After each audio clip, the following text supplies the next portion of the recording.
क्या आप वास्तव में भगवान को मानते हैं या फिर क्या आप वास्तव में अल्लाह को मानते हैं? आप डिसाइड कर लेना आप वास्तव में भगवान या फिर अल्लाह को मानते हैं या नहीं। इस विषय पर मैं आगे चर्चा करूंगा। क्या सभी को वास्तविक परमात्मा मिले, हम ऐसी प्रार्थना कर सकते हैं या फिर प्रार्थना करने से भी माया ही प्रबल होगी? एक कमेंट। मतलब आप चाहते हैं या फिर आपकी दिली इच्छा है या फिर आपका मन चाहता है कि बाकी सभी लोगों को वास्तविक परमात्मा मिले? क्यों, आपका मन ही तो चाहता है ना कि सभी लोगों को वास्तविक परमात्मा घटित हो। क्या आपकी इस प्रार्थना में आपका मन शामिल नहीं है?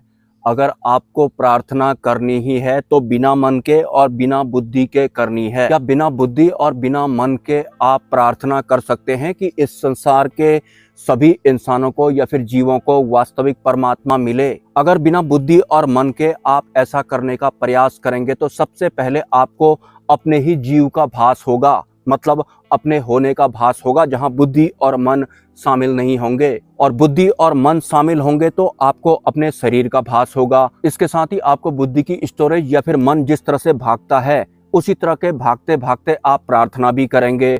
आपके मन की इच्छा है कि इस दुनिया के सभी इंसानों को परमात्मा मिलना चाहिए। वैसे बुद्धि और मन अगर ना हो तो परमात्मा के लिए प्रार्थना करने की जरूरत भी नहीं पड़ती है, वो तो पहले से ही होते हैं, वो सब जगह होते हैं। लेकिन बुद्धि और मन के अंडर में होने की वजह से आपकी प्रार्थना भी मन के ही अंडर में है।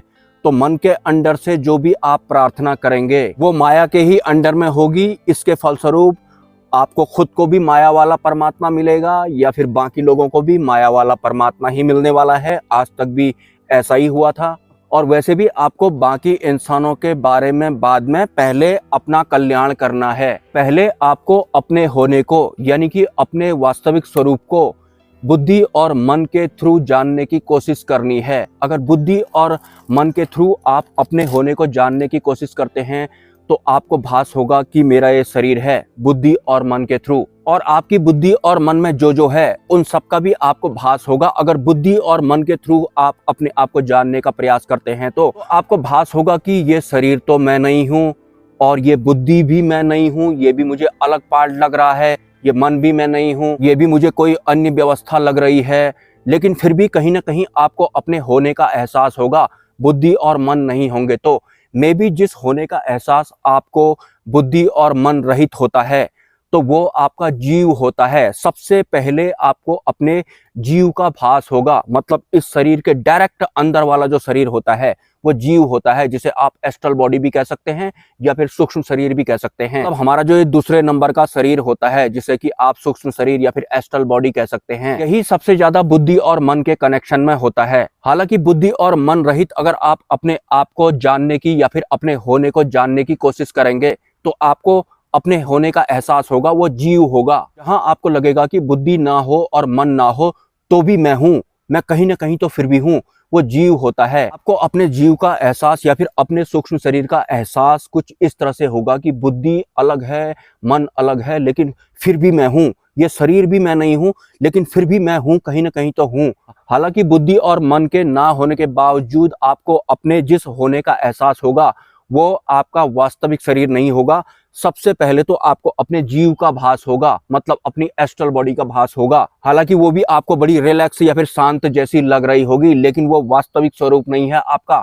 वास्तविक स्वरूप थोड़ा और दूर होता है। ऐसा नहीं कि आपको अपने जीव का भास हुआ, थोड़ा सा आप कंफर्ट जैसा महसूस करने लग गए, बुद्धि अलग है मन अलग है वाला भास आपको हो गया तो आपको माया वाला सुख जैसा महसूस होने लग गया तो आप वहीं पर अटक गए।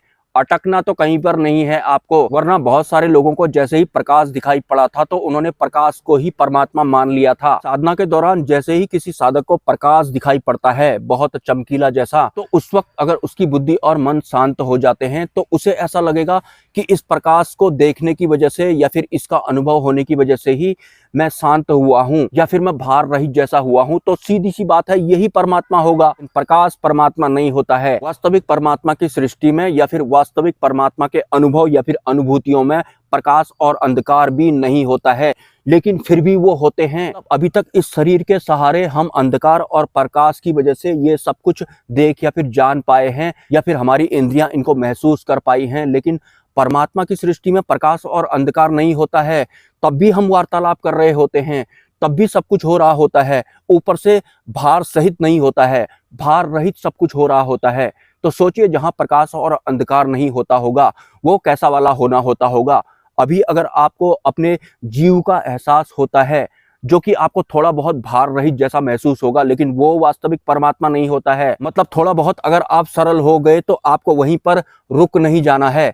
हालांकि रुकने जैसा या फिर भागने जैसा इस यात्रा में कहीं होता नहीं है, आपको तो बस सरल होते जाना है। जिस दिन आपको अपने जीव का या फिर अपनी एस्ट्रल बॉडी का एहसास होगा तो आप अपने आप को थोड़ा भार रहित जैसा भी महसूस करेंगे। बुद्धि आपको अलग लगेगी, मन आपको अलग लगेगा, और बाकी की जो इंद्रियां होती हैं जो कि इस शरीर को चला रही होती हैं उनका भी आपको ज्ञान होगा या फिर भास होगा। तो आप अपने आप को हल्का या फिर सरल जैसा महसूस करेंगे, लेकिन वहीं पर रुक नहीं जाना है। हालांकि पॉइंट नहीं करना है कि यहाँ पर कुछ होता होगा, वहां पर कुछ होता होगा, ये मन करता है थोड़ा और आगे चलता हूँ, फिर बुद्धि वहां पर कुछ बता देती है, उसे वहां पर वो अपने अंदर भर लेता है उस यात्रा के दौरान। फिर आगे मन भागता है, बुद्धि भी पीछे पीछे भागती है कि कुछ मिल जाए, कुछ डिसीजन लेना है मुझे। और वैसे भी हमें अपनी बुद्धि पर या फिर अपने अहंकारी बुद्धि पर बहुत भरोसा होता है कि मेरी यात्रा के दौरान मैं कुछ तो अपने हिसाब से डिसाइड कर ही लूंगा, कहीं ना कहीं तो स्टैंप लगा ही दूंगा, और उसके बाद उसे अपने अंदर भर लूंगा, मतलब हमारी एस्ट्रल बॉडी के अंदर भर लूंगा, और उसके बाद उसका आकलन भी करूंगा। तो इंद्रियों का सहारा लेकर करूंगा या फिर बुद्धि और मन का सहारा लेकर मैं उसका आकलन करूंगा। अपनी आंतरिक यात्रा का आकलन भी इंसान अपनी इंद्रियों के थ्रू करता है, बुद्धि और मन के थ्रू करता है। तो उसका जो अध्यात्म होता है वो भी बुद्धि और मन के अंडर में ही होता है। जैसे कि आपके दिलो दिमाग पर ख्याल आया कि इस दुनिया में सबको परमात्मा मिल जाए, ऐसी प्रार्थना हम कर सकते हैं, या उससे भी माया ही प्रबल होगी। आप आकलन कीजिए, जो दुनिया के लिए आप प्रार्थना करना चाहते हैं वो प्रार्थना आपके वास्तविक स्वरूप द्वारा की गई है, मतलब बुद्धि और मन जहां पर नहीं था उसके द्वारा की गई है, या फिर आपकी दिली इच्छा ये है, आपकी मन की इच्छा ये है कि इस दुनिया में सबका भला होना चाहिए, सबको ओरिजिनल वाले परमात्मा मिलने चाहिए, मतलब पॉडकास्ट वाले परमात्मा में कोई संतुष्ट नहीं हो जाना चाहिए, ओरिजिनल ही मिलने चाहिए हर किसी को। ये आपका मन चाहता है क्या सर? आप आकलन करें। ज्यादातर 99 से भी ज्यादा प्रतिशत लोगों की आध्यात्मिक यात्रा भी मन के हिसाब से चल रही होती है, क्योंकि मन तो होता ही ऐसा है, मैं तुझे अपने हिसाब से बनाऊंगा, मैं तुझे अपने हिसाब से समझाऊंगा, अपने लिए तू जो भी करेगा वो भी तू मेरे हिसाब से करेगा, दुनिया के लिए तू जो भी भला या बुरा करेगा वो भी तू मेरे हिसाब से करेगा। ये मन करवा रहा होता है। बाकी लोग तो पहले से ही मन के अधीन है। आपने भी मन के अकॉर्डिंग ही प्रार्थना कर डाली, ऊपर को देख करके, खुले आसमान को देख करके। मे बी ये सफेद वाला आसमान हो सकता है, ब्लू कलर का भी हो सकता है, ग्रीन कलर का भी हो सकता है। कलर तो कुछ भी बनाए जा सकते हैं, क्योंकि प्रकृति का विस्तार अगर हो जाता है तो फिर वो अनंत होता है, वो होता रहता है। लेकिन इस प्रकृति के विस्तार को हम सिर्फ इंद्रियों के बल पर जानने की कोशिश करते हैं, या फिर हम मजबूर होते हैं, या फिर बुद्धि और मन के थ्रू जानने की कोशिश करते हैं, या फिर हम मजबूर होते हैं। तो कहीं आप अपने मन से मजबूर होकर तो ये प्रार्थना नहीं करना चाहते हैं कि इस दुनिया में वास्तविक परमात्मा ही सबको मिलना चाहिए? क्या सर आपकी ये दिल की इच्छा है? और वास्तविकता ये होती है कि वास्तविक सत्य या फिर परमात्मा बिना प्रयास के पहले से ही होते हैं, और हम लोग पहले से ही मुक्त होते हैं, मतलब हमें पहले से ही मोक्ष घटित हुआ होता है। लेकिन सब कुछ बुद्धि और मन के अंडर में या फिर उनके अधीन करने की वजह से हम या फिर हमारा ही मन या फिर हमारी ही बुद्धि हमें कुछ इस तरह से समझा रहे होते हैं, या फिर हमारा जीवन कुछ इस तरह से चल रहा होता है कि मुझे मोक्ष प्राप्त करना है, इस दुनिया में सबको वास्तविक परमात्मा मिलना चाहिए, किसी को भी पॉडकास्ट वाला परमात्मा नहीं मिलना चाहिए। ये बुद्धि और मन कर रहे हैं, अंदर से बाहर को आपका जीवन ऑटोमेटिक इनके अकॉर्डिंग चल रहा है। और परमात्मा पहले से ही होते हैं, वो सब जगह होते हैं। परमात्मा का भास अगर आपको हो जाएगा तो फिर ये माया काल कर्म वगैरह जो होते हैं ये प्रभावहीन हो जाते हैं, या फिर इनके होने के बावजूद भी आपको कोई फर्क नहीं पड़ता है। लेकिन किसी भी ज्ञान को अगर आप बुद्धि और मन के हिसाब से ही सुनेंगे और समझेंगे, और आपको इस बात का पता भी नहीं लगेगा कि जो भी मैं बोल रहा हूँ ये मैं वास्तविक नहीं हूँ, ये मेरा मन है जो बोल रहा है, वो मेरा भला करने को खुद को भी मुझसे बोल रहा है, दूसरों का भला करने के लिए भी मेरा मन ही मुझे बोल रहा है। ऐसा था कि ये बुद्धि और मन चिपकू होते हैं, ये हमारे जीव के ऊपर चिपक करके इस प्रकृति को या फिर इस सृष्टि को गतिमान रखने का काम करते हैं। इनका इस्तेमाल करके आप वास्तविक सत्य को नहीं पहचान पाएंगे, और इनका नहीं इस्तेमाल करना है जो आप डिसाइड करेंगे तो वो डिसाइड भी आपका इन्हीं के बल पर होगा, मतलब आपका करना या फिर नहीं करना भी मन के ही अंडर में होता है आपका। जैसे आपकी आंतरिक व्यवस्था ऐसी है, मैं भगवान को मानता हूं, या फिर मैं अल्लाह को मानता हूँ। ये जो आपकी इंटरनल फीलिंग है ना कि मैं भगवान को मानता हूँ या फिर मैं अल्लाह को मानता हूँ,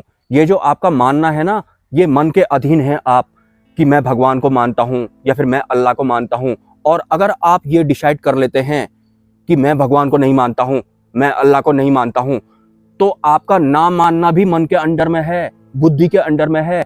मानना और ना मानना दोनों आपके बुद्धि और मन के अंडर में है। जब आप दुनिया के लिए प्रार्थना करेंगे कि इस दुनिया में सबको वास्तविक परमात्मा मिलना चाहिए, ये भी बुद्धि और मन के अंडर में है आपका।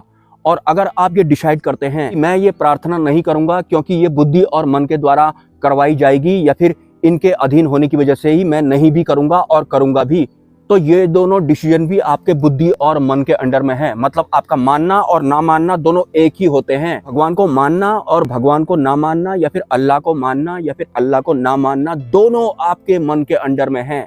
मानना और ना मानना, तो आप समझ लीजिए कि आपका अध्यात्म आज तक कहाँ है। क्या आपका अध्यात्म बुद्धि और मन के अंडर में नहीं है? क्या फर्क पड़ता है आप किसी को भी मानते हो? मन ने माना है, नहीं भी मान रहे हैं तो भी मन ही नहीं मानता हूं बोल रहा है। मन कैसे सरवाइव करता है? चिढ़ भी मेरी और पढ़ भी मेरी। मानेगा तो मेरे हिसाब से न मानेगा, नहीं मानेगा तो मेरे हिसाब से नहीं मानेगा, रहेगा मेरे ही अंडर में। मन के इस मानने और ना मानने को मैं आगे सरल करने की कोशिश करूंगा अन्य वीडियोज में। अभी मैं यहाँ से निकलता हूँ। नमस्कार।